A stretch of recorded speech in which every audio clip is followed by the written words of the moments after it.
listening to Cinema Spin. Hello, everybody. I am Matt. I'm Jason. And welcome to a new episode of Cinema Spin. We're back. Hey, Jason, did you know that our podcast is available on YouTube now? What? It is. The audio from our podcast is now available on YouTube. Okay. And you can like and subscribe and hit the bell to be notified whenever a new episode goes up. Can I leave really mean comments about us? Absolutely. Okay, because it is YouTube after. Yeah, it's great. It's the Wild West of comment land. So if you prefer to listen to us there, if you're thinking to yourself, finally, the venue, I want to leave my wrath upon these guys. Right. I really want to lay into these dudes and leave mean comments. Yeah, I didn't want to do it on their social media because I thought, well, they might not get it. They might see it at their leisure, but we'll see this quickly. Yes. Especially if we look at it. If we look at it. Yeah, that's true. Might be a big hit. So, yeah, it's a new thing we're offering. And now there may be on YouTube. There may be some surprises later that to be uploaded to that channel. Ooh, I love surprises. So, preview of possible coming attractions. Ooh. Anyway, let's get right into it. Okay, let's get into it. Our first film tonight is Don't Look Up. Don't Look Up is streaming exclusively right now on Netflix and was directed by Adam McKay. McKay, of course, is responsible for bringing us Anchorman, The Legend of Ron Burgundy, Talladega Nights, that also has a subtitle I'm not going to go into, Step Brothers, The Big Short, and a few others, as he has been one of Hollywood's most successful directors over the past 15 years or so. He likes that secondary title, I think. You know, The Legend of Ron Burgundy, Talladega Nights, right. The Legend of Ricky the Bobby. colon. Yeah, right, yes. He's dropped the that in his colon later, is very important. He's dropped that in some of his later films, but the early ones especially. Modern film titles really have a lot of colons. There's a lot of weird things in modern film titles. As our film begins, Kate, played by Jennifer Lawrence, a Michigan State PhD candidate, has discovered a comet that was previously unknown to science. With the help of her professor, Dr. Mindy, played by Leo DiCaprio, the two not only confirm the location of this new comet, but its trajectory as well. It will eventually impact the Earth and destroy all life as we know it. After confirming their findings with a number of outside entities, including NASA, the scientists decide they need to take the news to the powers that be in Washington, D.C., namely the President of the United States herself. Yes. After finding little in the White House other than idiots and apathy, Kate and Dr. Mindy decide they have little choice but to leak the news of the impending catastrophe to the media. That was strangely worded by me, but we'll go with it. He might be reading this. They need to find anyone, willing to take this seriously and begin any steps to avoid this horrible fate. It should be easy, but if you've spent any time living in the modern world, you know it will be anything but easy. This movie is out to find out what is truth in this age when society cannot even agree what facts are any longer. What do you think about this movie, Jason? Well, this movie came out about a month ago. We are late to the party. Yes, we are late to the party. We took a pass on it back then, and we're circling back around to it now because there's nothing at the movies right now.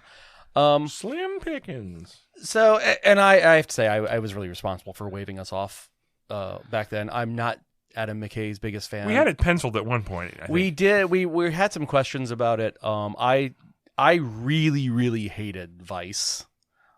For reasons that had nothing to do with the politics of it. That was the movie about the George W. Bush administration that Adam McKay made a few years ago with Christian movie. Bale. And I really hated that movie. So I was not looking forward to this, especially when I learned about its sort of political leanings. Right? You were going to say that movie, Vice in particular, is very different from his early stuff. I guess he kind of turned more serious with The Big Short. Yeah.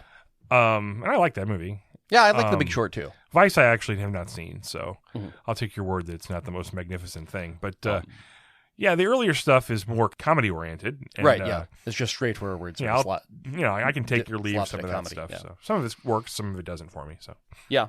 And that's a hallmark too. I mean, even a movie like Anchorman is a movie that is very funny in parts, but really uneven. Well, yeah, wildly inconsistent. Yes. So when this movie came out, there was a skirmish that sort of erupted over it. Many of the reviewers at the time, they sort of dared to comment on whether it was actually a good movie, and rather than whether or not they agree with its worldview. And a lot of people on social media especially found that to be, I guess, an inappropriate job of somebody who reviews movies, right? So to lay my cards out, I generally agree with the worldview of this movie. That populist politicians are bad. That we should listen more to scientists. That our media culture is very vapid, and but I think most people agree with that. You would think. Well, here's the thing: is I think even the people who Adam McKay here is ridiculing, put in those sort of broad statements, would agree to it. Take a movie like Idiocracy, for instance. Everybody loves the movie Idiocracy, and they think it's not about them, right? Because it's about everybody, right? It's really about all of us, right? Yeah. But both people on the left and the right and in the middle say, "Oh, well, here, it's just like Idiocracy," right? So they all think it's about other people. So McKay here is a lot more specific in his political leanings. The Meryl Streep character, President Orlean, is clearly kind of right-wing maniac in the mold of Donald Trump or Sarah Palin, right? So it's pretty clear who he has in his sights. So so politically, philosophically, I'm on board with the central message of this movie. But is it a good movie? I will dare to ask this question, and I think, as we've already said with McKay, I think it's a really uneven movie. I think it's just not funny enough to sort of work as a comedy, and it makes me wonder if maybe this premise had been taken more seriously, this movie would be more effective. Like maybe if it were less kind of broad, sort of slaps at people's political leanings and a little more serious-minded take on it would have been more effective. It's interesting. But I think it doesn't. It's funny in parts. It's funny. It's very funny in parts, in fact. But at clocking in at 2 hours and 20 minutes. That's going to be my main, because there's repeated beats in here, right? Yeah. He goes on the same talk show more than once. Yes. That's kind of going back to the same. I mean, I know he wants to get the Tyler Perry and Cate Blanchett in the movie again and give them more to do. But I mean, we've already done that. This movie beats its drum and it beats a dead horse along the way. It makes the same point in more than one way. Yeah. And maybe it doesn't have to do that. I totally agree. I think as this movie's being started to be made, it's really about climate change, but it takes a lot of beats to be about coronavirus also. Yeah, yeah. I mean, I think that, and there are a lot of the same issues involved in those two things. Right. Lack of, maybe being wanting to depend on science for answers. Right. Listening to scientists that they tell you what you want to hear, and otherwise being distracted by whatever's on TV, yeah. So I think that while making this movie, that added being able to take a bite at that as well was too much of a temptation to pass. Yeah. Yeah. I think that it makes this movie more bloated, and it's too bloated. I mean, there's some funny stuff in here. It's really overstuffed because there's also, we haven't even gotten to the other smaller characters. And I mentioned I meant to mention at the end of my review I just stopped. The all-star cast involved in here. I mean, there's a giant cast with people. Everybody sort of Meryl Streep, Cate Blanchett, Rob Morgan, Jonah Hill, Mark Rylance, Timothy Chalamet, Tyler Perry, Ron Perlman, and Ariana Grande. I mean, you put an all-star cast together, and you got to give everybody something to do, and that, by definition, is going to be a problem. And at least a few of those people should not have made it past a director's cut. Right? Yeah, because you could take whole characters and whole plots out of this. I know that I beat this drum all the time, but I mean, a tight hour 45-minute movie of this same movie is probably a lot better movie, in my opinion. Oh, absolutely. And it makes me wonder. I mean, there was a time not too long ago when there's no way a movie a comedy would be released that was over 2 hours. Yeah, right. Long, I mean, right? it's. I mean that began to change. I guess about 10 years ago or something. But it's really picked up. I think especially in the era of streaming, right? Where Netflix, if you make something for Netflix, they kind of don't care if it's gonna be a 2-hour movie. And then I think that plays into I'm sure Adam McKay thinks this is giving him more freedom creatively, but it actually makes the movie shaggier, or allows him to make the movie shaggier and leave all of the stuff. Yeah, in. and I guess in the right, in the right situation, it could be more freedom. Well, But- I'm sure from the artist's perspective, he can turn in this project that that's long and he doesn't require any real sort of discipline on his part, right? Right. But he would have done better. This would be a better movie if it had been made. It would have been under the circumstances of 20 years ago when somebody would have forced him to take out a lot. I think I'm losing my own argument subplots. here because the next thing that came to my mind was The Irishman, which is also very indulgent in its running time. Yeah. What the hell was that? 4 hours or something? Yeah. And that that's something that Netflix allowed Scorsese to do, and it probably wasn't a great idea. Right. That's been- another great example. Right. More is not always better. Scorsese probably generally rarely is gotten a lot of very bloated. Yeah, he makes long since pictures he's- anyway. Yeah, since he's been, but achieved the stature that he has. So there's not really enough laughs. I think, especially in the middle part of this movie. There's some spot on satire here, that really resonated with me. I got quite a few chuckles out of it. Yeah. But yeah, by and large, I like I said, when I first watched this movie, I was doing something else. Yeah. I did it. Yeah. And it was the perfect movie for that because I didn't give it my full attention. Yeah. But like the scenes that needed my attention kind of probably got it. So right, and it's good. It's also good for that because, like you said, it's pretty repetitive, and so if you missed it the first time, it will make the point again. That's true. So I don't know. Maybe McKay has made a movie to appeal to the modern sensibility of, horsing around on your phone while you're watching a movie, Right? Or washing the dishes or something. So the humor that is here, I think, is a lot of it is really obvious and hacky too. There's jokes about, like they announce the end of the world on a morning show, right? Right. Which feels very sitcom-y, right? We're supposed to be astonished that the nerdy scientists, what they need media training to be able to deliver this message about the end of the world. What? Right. Ron Perlman, first on my list of cutting room floor would be Ron Perlman's whole section in this. Yeah, he represents this really, really lazy parody. Well, I don't know how much parody is, but of the sort of it's low hanging fruit. Though. Yeah, low hanging fruit of the boomer generation style, sort of gruff general who's calling who's ridiculing children as pussies, and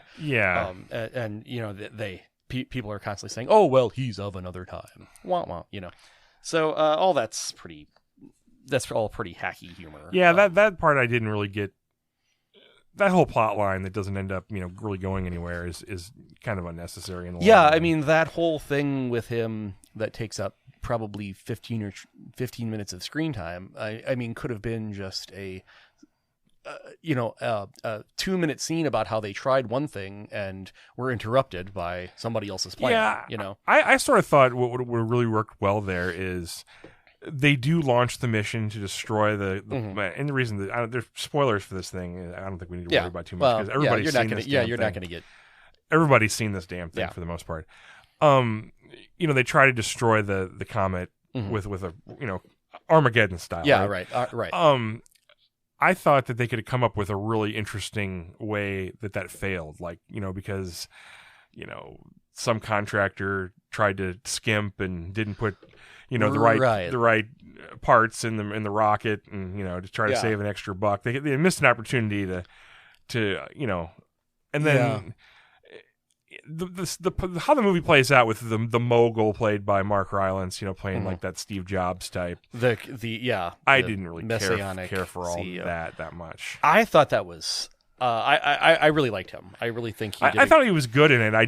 I don't know. I thought he did a really good. I think that performance, and that character is written really well to capture a certain archetype of modern presence of the Elon Musk style of person. Yeah, the performance I liked. I don't know if that the particular way it played out, I really cared for. Yeah, well, it seems sort of. I like the comment on our attraction to these hypnotic weirdos who pretend to be scientists, right? Right. And who are really no more charismatic than actual scientists. in some ways, somehow they're there's something about them and their weirdness that makes them, they have like a certain wit that makes them seem smarter than they are, I think. Yeah, right. Yeah. So and the finale for me, I watched this twice. One, I gave maybe 2/3 of my attention, and I watched it earlier today and gave it, my full attention, right?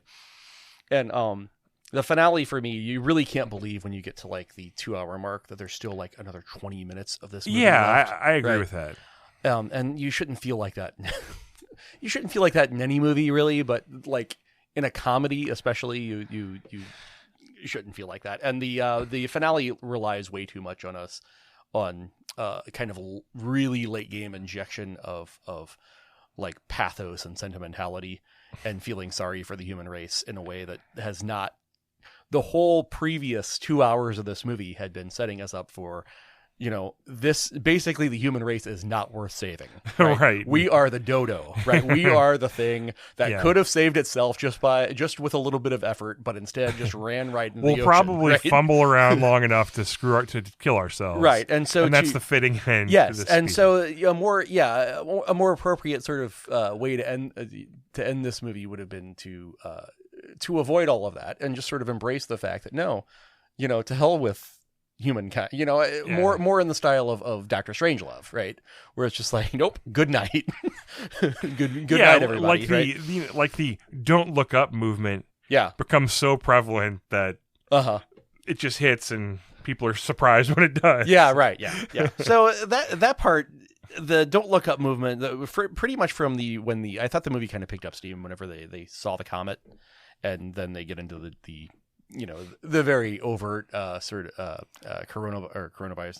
COVID parody, right? Of whether or not you're even going to look up at the comet becomes a political question, and that's funny, right? Well, it's after that with what's funny is actual... because that actually, I mean, it absolutely should not have, but it did kind of take me by surprise. Because like there's this moment where DiCaprio is so frustrated, and he finally looks up and he sees, well, there's the fucking comet. Yeah, it's finally going to be the thing. Yeah. It's right there. Right. Everybody can see it. Everybody can see it.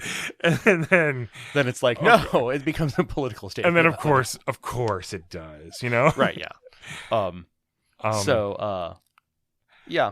Yeah, I think, they were super smart to release this movie around Christmas time. Mm-hmm. This is a movie that if you watch it kind of with your family, and maybe you should all be somewhat like-minded, that family. Yes. But everybody would probably be wildly entertained in a group kind of chuckling about this together. Whereas, like, scrutinizing it like we're having to is probably not where this movie's at its best. Yeah, I mean, then again, there has been a lot of scrutiny about this movie, and a lot of really about the themes of it. But yeah, I mean, like, we're having to talk about how funny is it over the course. Oh yeah, you know what I mean? Yeah, right. The actual quality of the amount movie. Of life. Yeah, yeah. Not the. Not the ideas. Yes. Right. So, which we all agree with. There's a couple of things that I made a note of that really made me laugh in this. The thing about Jennifer Lawrence being obsessed with why that general would charge him for this neck, that's just right up my alley. Sense of humor wise, can't leave that alone, right? A kind of Seinfeldian sort of your brain you can't can't fathom really why. She is really hilarious. Yeah, she is fantastic, and her and Jonah Hill, I think, are the two Jonah comedically the two main draws here. Doing a lot of material that I think was probably unscripted, and usually that makes me kind of roll my eyes because people are like, oh wow, it was a lot of but I think they're doing a lot of stuff that's off book here, with little moments like when he jibes like when she says they say they're from Michigan State, and he's like, Michigan State, right? Or like the look on her face whenever she like hears there's a Xanax around, right? She gets this little conspiratorial look on her face. So little moments like that are Jennifer Lawrence and Jonah Hill being, just perfectly in their element. So I really loved the Ariana Grande subplot. Her boyfriend. So Ariana Grande plays this pop superstar. She plays basically Ariana Grande, right? And the joke is that she's breaking up with her boyfriend, or maybe they're getting back together, right? Around the same time the announcement is coming across the media that the world is going to end. And guess which one everybody's obsessed with, right? And so I think that's funny because at the one hand, it really satirizes how vapid we are, right? But at the same time, I kind of got drawn into the story with Ariana Grande and her boyfriend, right? So it's a great example of a parody of a thing, but also being an example of that thing. So, yes. Well, I mean, for the average person who's, as you're finding out that the world's going to end, you have zero control over that. Yeah. Right. So how you react to it might, right. Distractions might be. This is why I think. I look at this movie and I wonder if a more thoughtful, kind of serious approach to this movie might have been a little a better approach, a more interesting movie. There's a movie that came out about 10 years ago called Melancholia from Lars von Trier. I never saw that, but I know what you're talking about. And foreign director. And he and that is a much more serious take on all of this, although it's a lot artsier, right? Right. And not necessarily recommending that movie because I don't think it doesn't take exactly the approach I'm thinking about, but I think a more serious-minded, more realism based approach would have been might have been maybe or might be interesting. I think really a shorter, tighter version of this would have been quite a bit better for me. Yeah, there's a moment at the end when we find out that Mark Rylance's plan is not going to work. And when you just hear somebody in the room go, "I'm doing an 8-ball." Right. Everybody's right. I'm gonna go see my daughter. Right? Yeah. Everybody has a sort of different reaction, right? So my biggest problem with this movie, the headwind I think comedically on this movie is Leonardo DiCaprio, who is not funny. And he is affecting a really, really terrible, Midwestern accent. He's supposed to be, I guess he's supposed to be from Michigan, but if you work at Michigan State, you're probably not from Michigan anyway. He's from somewhere in flyover country. And the accent that he's affecting is, it's not funny. He is not funny. I know that he's not really supposed to be funny. Yeah, he's kind of the straight man in this. Yeah, but it really he to me was a dead zone. I mean, everything that was sort of lively or felt spontaneous about this movie just died the second I heard. I've heard people say that they thought he was really miscast, and I just never felt that. I never had a problem with his performance. Yeah, I think it's just There's just nothing about it that ever occurred to me as good or great or even it just didn't. I have lack of emotions about his performance. I didn't feel much about it at all. Yeah, but I certainly didn't feel anything negative either. Well, you know what I mean? Yeah, I mean that potential. I definitely feel like he's miscast. Like he doesn't really sort of understand what funny is. Right? May just be Leo. Yeah, I mean he was kind of funny in the Wolf of Wall Street, right? So maybe I really think that the accent here is where 90% of his effort went. I can't picture it off the top of my head. It's just this very sort of it's like Marge Gunderson, like 10% of Marge Gunderson, like this very sort of affected sort of Midwestern accent. So he did not work for me. Yeah. Well, you're not the only one on that. I've heard that said. Well, I know what I was going to say about his character. I mean, his character has an interesting arc in this movie. He kind of goes the way that Jennifer Lawrence's character does, and he gets corrupted by the media attention, right? Sort of almost immediately. And so the arc of that character could have been something interesting. It's just every time he opened his mouth, it's like, ugh, gross. It really underscored the very superior attitude this movie had. I mean, a word that comes up again and again in the reviews is smug. And this movie is smug. Very, very smug. The problem is that you can be smug and funny, but when you're not funny, you're just smug. And I think that's what we have here with basically everything with DiCaprio in it, right? Smugness is a real problem with McKay's movies. Yeah, I can see that. It's hard for me to recognize smugness if I agree with the general.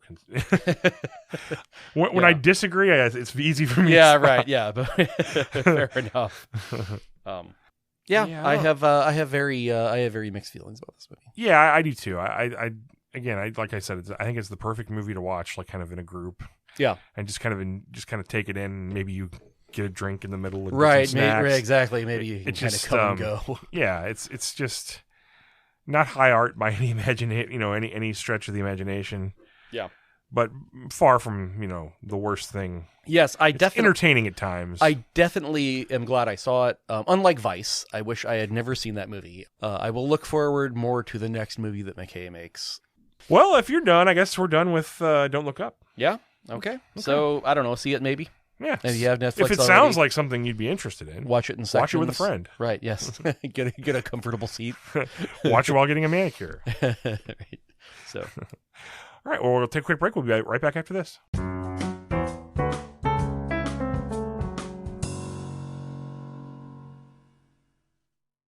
Welcome back to Cinema Spin. Take it away, Jason. Okay, so our random movie for this week was the 1965 movie The Cincinnati Kid. Here we go. And just in time for the Bengals to make the playoffs. Yeah. Yeah. Ugh. Premonitions. Yeah. So this movie... They've based it Unsolved Mysteries on less. Yeah. That is true. They sure have. That's not a mystery. It's a coincidence. So, okay, this is a 1965 movie starring Steve McQueen as the titular kid. He's a professional poker player in Depression-era New Orleans, not in Cincinnati. I was delighted to realize in the opening moments of this movie, because I guess in Cincinnati he'd just be called the Kid, right? Right, yeah. But he apparently at some point has been in Cincinnati and made a name for himself. But now he's an up-and-coming young hotshot poker player in New Orleans who sets his sights on the legendary card shark Lancey Howard, played by Edward G. Robinson. Howard is aging and exhausted, close to breaking down, but he sees his coming showdown with a kid with both a kind of trepidation and exhilaration. It's either going to be his inevitable fate or a shot at redemption. A third gambler and bankroller named Slade is set to rig the big game in the kid's favor to get back at Howard. And he pulls in a reluctant dealer named Shooter to his schemes. Slade played by Rip Torn. Shooter played by... an unrecognizably young Rip Torn. I have in my notes at what point did Rip Torn start looking like Rip Torn, and it was not in his 30s. No, because we're like 20 minutes into this, so I'm squinting at the screen. I'm like, is that Rip Torn? Well, I knew Rip Torn was in it, and it didn't occur to me the first time I saw him that he was Rip Torn. He doesn't now, have, which he doesn't Rip have Torn? the kind of deranged buzzard look that takes over. We're not hosting an intergalactic kegger. So, right. So the screenplay here is written by legendary Oscar winner and blacklisted writer Ring Lardner Jr. And counterculture hero Terry Southern. And it's directed by Norman Jewison, who is a well-known director, best known for Rollerball. Absolutely. And some other movies, including Moonstruck. But we've never heard of that one. Okay, so what did you think, Matt, about The Cincinnati Kid? Well, it's a funny thing that most people don't know this, but in the 60s, they hadn't realized that pacing a movie in a certain way leads to more entertainment value. Yes. They hadn't discovered that yet. Yeah. This is certainly before the time when we have the modern... We've talked about this before. This thing drags, in the first half especially. Mm-hmm. But yet nothing really happens. Yeah. And things happen for only story reasons. Mm-hmm. I just thought this was just... I didn't care for this much. It gets better once the actual card game happens. There's some drama involved in that. But the first half of this movie, I just was quite bored. It's setting up kind of people's motivations. Yeah, but and doing it very. We know later on in the movie we want to have Ann-Margret try to seduce the kid, so we got to figure out some way to get rid of his girlfriend. Yeah. Of course, we could have just had him not have a girlfriend. That'd have been simpler. Yeah. But we gotta. I'm very pro '60s Ann-Margret, so. Yeah. She avails herself well. This is a role that she plays well. She from the first scene of the movie, she's like the spoiled. Right. She's not going to take time to put the puzzle together, right? No, right. She's going to cut the puzzle to fit her way, which is pretty on the nose as far as what her character is going to be. She cheats at solitaire, right? Her idea of a good date night is a cockfight, right? Yeah. And she's like, it's Ann-Margret, so we expect her to be a sex kitten, but she's practically humping the furniture. She is. I told my wife, I said,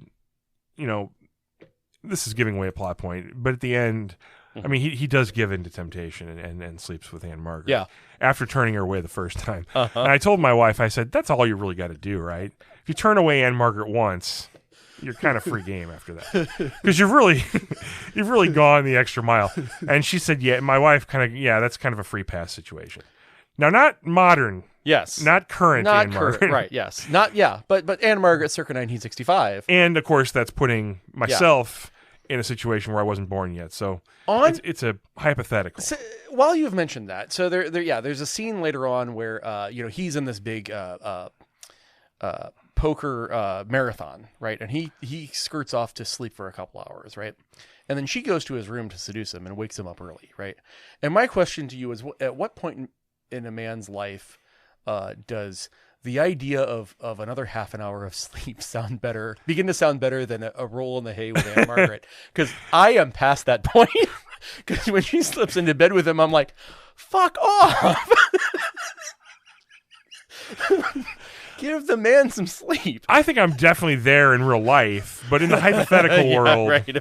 If I were Steve McQueen, in my negative 10-year-old person who since I didn't come into the world until 1974. Nothing against Ann-Margret, right? No, it's when you need your sleep, you need your sleep. Your sleep, right? Especially after you've been playing a marathon card game, and we're talking about a serious marathon card game. For days and days. Yeah. I would have liked maybe a series of, like maybe a Karate Kid style poker tournament as he made his way up to face. Yeah. This is just kind of, he's the best around. There's 5 people in this tournament, or 6, and you know who the last 2 are going to be because they already know who the best, so it's a matter of just attrition. Yeah.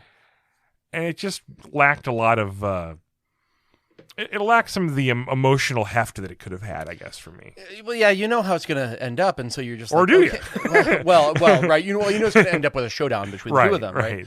So, yeah, while they're waiting for the other poker players to get out, it's like, just, clip.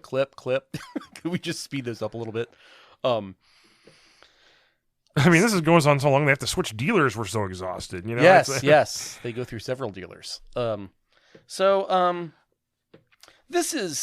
This is basically a poker-based remake of The Hustler. Okay, yeah, I guess it is. With Steve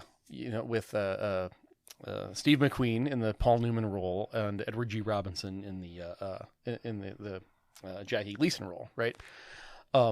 But what this movie lacks, it lacks a couple things. First of all, it lacks the interesting central dynamic that The Hustler really plays up. And I'm not a huge fan of the movie The Hustler, but the central dynamic there between the old school and the new school is very interesting. Yeah, I know what you're saying. And both of those performances are really interesting. That's the next thing this is missing, it's missing Paul Newman. I think unless you have a really dynamic voiceover by Matt Damon, billiards might be a better cinematic game than poker. Yes. Poker's so cerebral. Yes. Does he have it or doesn't he? Well. Right. Yeah. Right. It's either yeah. But now let's get into the real depth of the Steve McQueen phenomenon. Like, I think because you're either a Steve McQueen person or you're not. And I think the nation has long been sort of divided over this issue. And people who are in Camp Steve McQueen are heavily in that camp. I mean, they're true believers. I have never gotten it about him.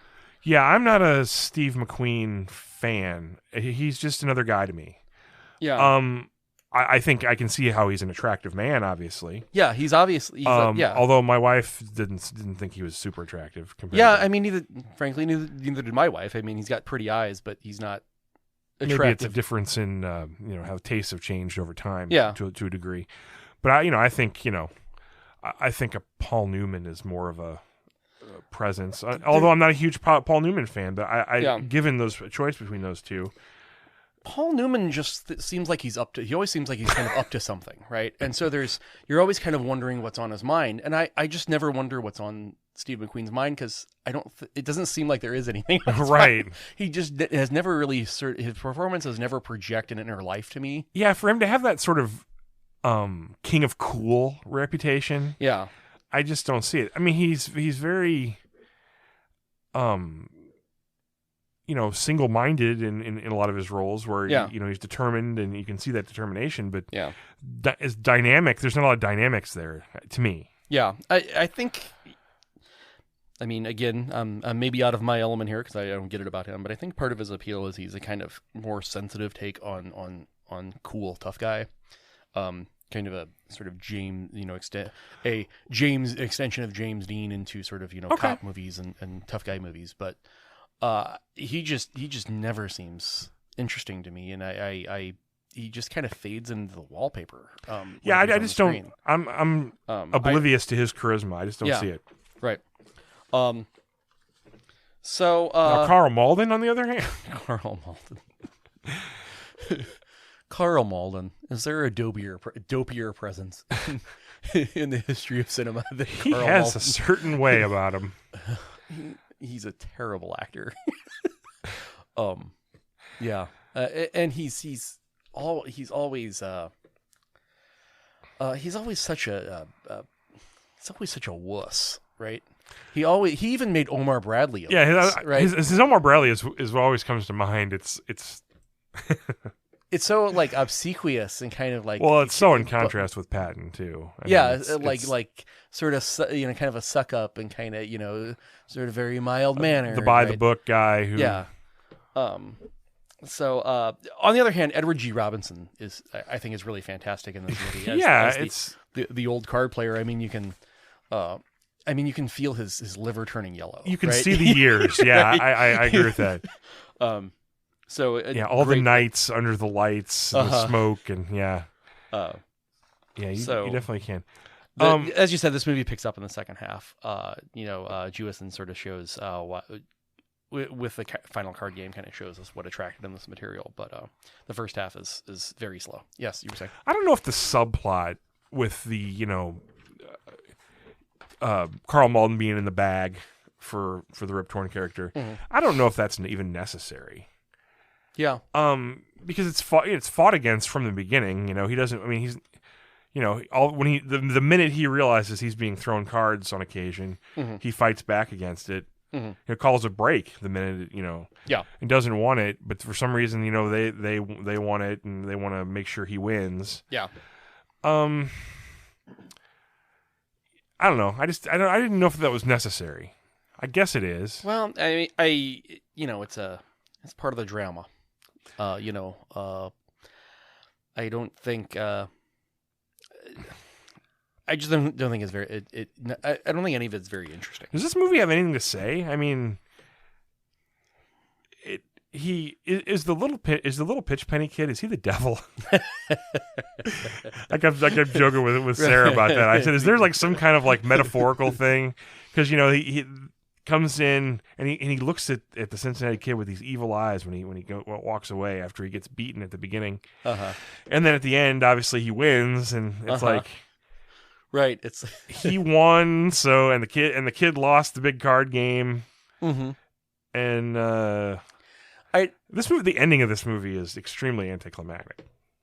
Yeah, climactic. Yeah, and it's dour enough. I mean, okay, we're gonna spoil it here. The kid loses in the huge game at the end, right? And so it ends on this very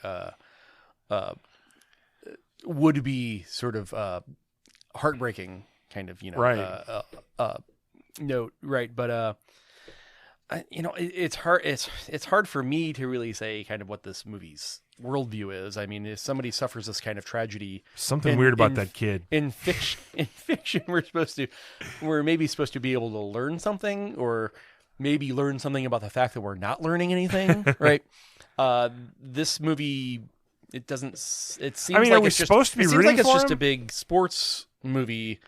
Yeah, I think we're supposed to be rooting for his integrity, right? He could have taken just the game being thrown to him, but he's not. He wants to beat him man to man, and then he doesn't beat him man to man, right? Yeah, isn't it more satisfying if he does? I don't know. I don't know. It sort of depends. It would depend on a kind of direction for this material that I don't think it ever develops. Did you? I read that there's 2 different endings to this movie rolling around. Oh yeah, And that the studio fought for a different ending than Jewison liked. yeah. Jewison wanted the movie to end with a freeze frame of McQueen's face after losing the pinch penny at the end. And the studio liked the ending where he goes around the corner and makes up with his girlfriend. Yeah, the girlfriend moment seemed very tacked on. Who knows that Yeah. he's just slept with Ann-Margret, but is forgiving him now, Uh-huh. right? Yeah, that felt very tacked on. That felt like it was like the movie should have ended sooner than that, Right. To really stick the tragedy of it. It's just But- funny that would be something that the studio would go to the mattresses over, Yeah. Well, I mean, it does. Yeah, I mean, especially in that era, you can't have your leading man just I guess. basically laid bare in the gutter, right? There has to be a little bit of uplift. Yeah. So yeah, I can see how that would be too dark for that era. Nonetheless, I mean, I don't think I don't think even that downbeat ending really provides any sort of larger vision to this movie. I didn't get a lot out of this. It feels frankly like it's a Hustler ripoff. Yeah, and you know what? I'd never really thought about that while Yeah. watching it, but you're dead on with that. I think. Mm-hmm.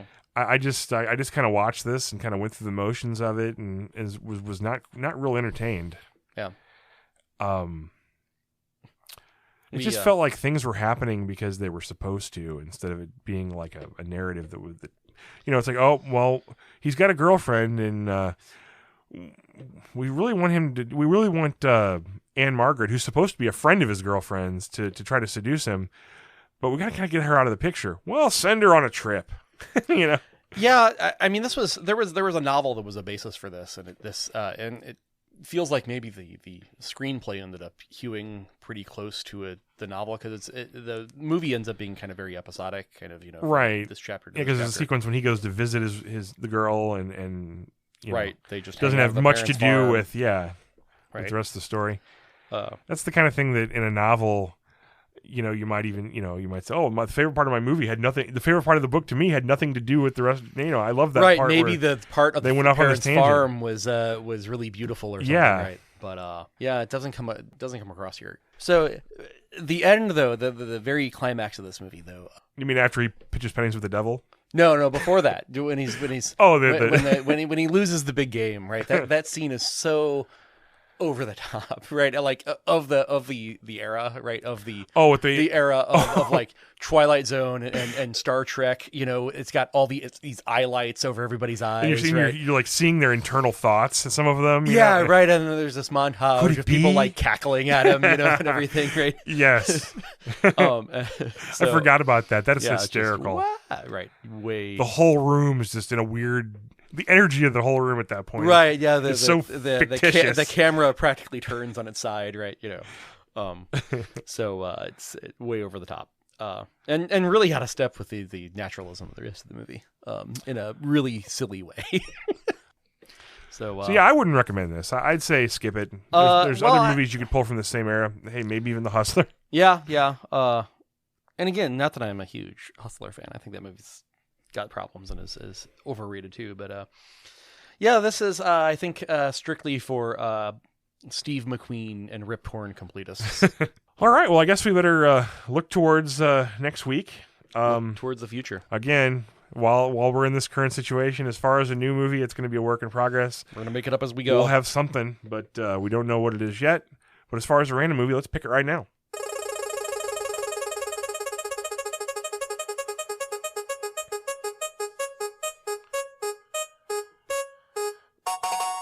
Whoa. This is The Sandlot from 1993. Okay. It's going to be a coming-of-age picture. Yeah. Okay. I have It's a seen it, but sports it's movie. been a while. Yes, I I've never seen it. All right. Well, I guess that's going to do it for this episode. We'll be back with, again, Something to Be Named Later and The Sandlot next week. So join us, please. Goodbye for now. Goodbye.